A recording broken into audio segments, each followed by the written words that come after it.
Hello welcome, मैं हूं ज्योति। आप देख रहे हैं चुनावी समर, जहां पर एक और ताजा अपडेट के साथ हम हाजिर हैं। सुब्रमण्यम स्वामी ने कहा, वाजपेयी जैसा हो सकता है मोदी का हाल। 2024 में मोदी का अति आत्मविश्वास पड़ेगा भाजपा को भारी। जी हां, बीते कुछ समय में देश में भाजपा के खिलाफ हवा बहती हुई नजर आ रही है।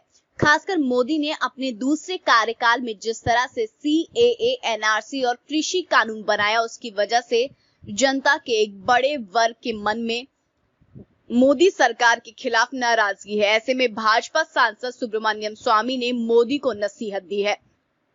आपको बता दें कि भाजपा सांसद सुब्रमण्यम स्वामी ने मोदी सरकार को चेताते हुए ये कहा कि वर्कर की आवाज सुनी जानी चाहिए, नहीं तो मौजूदा सरकार का भी वाजपेयी सरकार जैसा ही हाल हो जाएगा।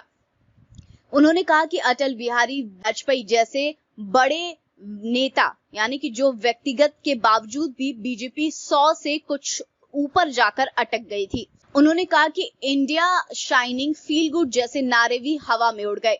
जैसे कि हम जानते हैं कि अटल बिहारी वाजपेयी भाजपा के बड़े नेता थे और 2004 में लोगों को ऐसा महसूस हो रहा था कि वाजपेयी सरकार पूर्ण बहुमत से सत्ता में आएगी, लेकिन जनता ने भाजपा की उम्मीदों पर पानी फेर दिया और अटल बिहारी वाजपेयी दोबारा प्रधानमंत्री बनने से चूक गए।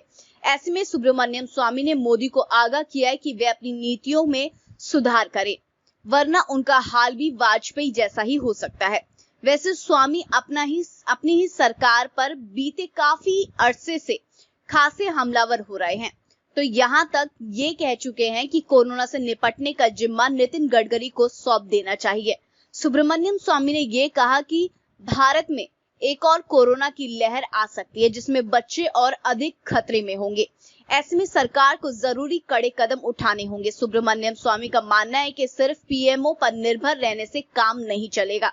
उन्होंने कहा कि कोरोना के बढ़ते केस के बाद जो हालात हैं, उससे निपटने के तरीकों को लेकर विपक्ष की ओर से आलोचना हो रही है, इसलिए सरकार को इसमें तत्काल ठोस कदम उठाने चाहिए। इस तरह सुब्रमण्यम स्वामी ने मोदी को आगाह कर दिया है कि अगर उन्होंने अपनी नीतियों से बदलाव नहीं किया तो फिर 2024 में भाजपा का सुपड़ा साफ होने से कोई नहीं रोक सकता।